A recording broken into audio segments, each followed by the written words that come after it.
मैं प्रदीप जी आपसे पूछना चाह रही हूँ, आपके नेता तो जा रहे हैं, आप तो संविधान की दुहाई हर बार देते ही हैं, इस पूरे मुद्दे पर चुनाव लोकसभा का आपने लड़ा और बड़ी फायदा आपको उत्तर प्रदेश में हुआ। ममता बनर्जी अगर इस्तीफा नहीं दे रही तो क्या अखिलेश यादव जाकर समझाएंगे ममता जी को कि भाई ससम्मान इस्तीफा दे दीजिए, अब जनादेश है, आपके मुताबिक जैसे भी आया है आया तो है ना?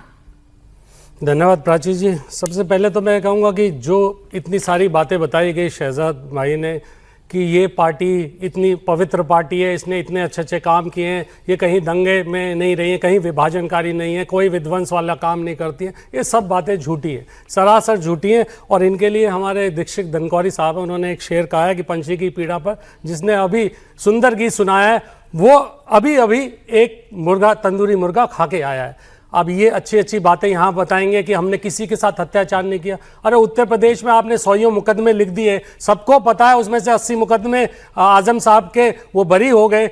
आपने मोइन खान को इतना बदनाम किया, उसके बाद आपने माफ़ी तक नहीं मांगी कि हमने सिर्फ वो एक चुनाव जीतने के लिए किया। आपने चुनाव में जिस तरह की धांधली और जिस तरह का आप अत्याचार अब कर रहे हैं फोर्सेस के द्वारा, पुलिस के द्वारा अपने उत्तर प्रदेश में, आप देखिए कुंदूरी से लेके, आप देखिए रामपुर से लेके कन्नौज की कई विधानसभाएं और पूरे प्रदेश में ऐसी कई, मैं आपको उदाहरण बता सकता हूं जहां पे अब आप एक एग्जाम्पल के तौर पे अगर मैं कहूं कि कुंदूरी में हमें पिछले 3 चुनाव में 37, 42 और 46% वोट मिली।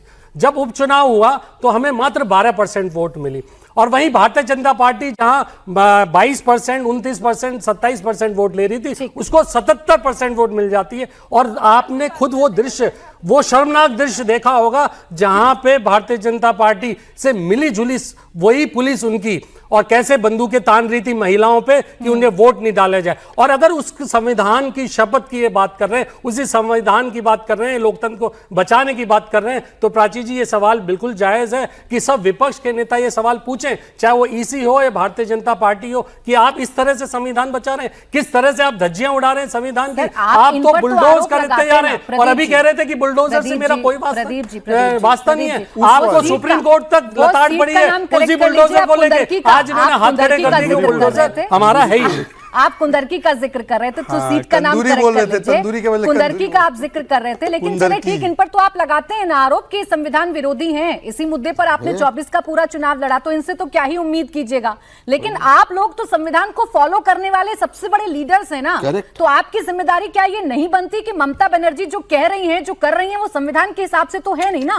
नैतिकता के आधार पर चुनाव तो नहीं जीते जाते, आखिर में तो वोट ही गिने जाते। अगर लोकतंत्र में आप आवाज नहीं उठाएंगी, आप ये नहीं कहेंगी लोकतंत्र में कि भाई ये गलत हो रहा है, तो वो भी लोकतंत्र की हत्या ही है। आप लोकतंत्र को बचाने के लिए वहां खड़े हैं। आप नेता, आप जो भी बड़े नेता हैं, जो भी देश के विपक्ष के बड़े नेता, अगर वो आवाज नहीं उठाएंगे और जनता को ये बताएंगे नहीं किस तरह से लूट हो रही है, किस तरह से लोकतंत्र में वोटों की लूट नहीं, डकैती हो रही है। आजम खान का एग्जाम्पल दिया आपने, मोइन खान का एग्जाम्पल दिया, मैंने आपको नहीं रोका, मैं आपको आवाज उठाने से तो मना नहीं कर रही हूं, लेकिन लोकतंत्र में अपनी आवाज उठाने का भी संवैधानिक तरीका है ना, तो उसे फॉलो कीजिए ना। संविधान के विपरीत क्यों जा रहे हैं? नहीं, आप देखिए प्राची जी, अभी कोई संविधान के विरोध नहीं गया है, अभी कुछ हुआ नहीं है। अभी जो बातें हो रही हैं वो सिर्फ अपना विरोध दर्ज किया जा रहा है और लोगों को बताया जा रहा है कि किस तरह की डकैती माननीय प्रधानमंत्री जी ने भी भारतीय जनता पार्टी ने इसी के साथ मिलके, ईसीआई के साथ मिलके की है। और देखिए एक और चीज, बात भाईचारे की बहुत बात हो रही थी,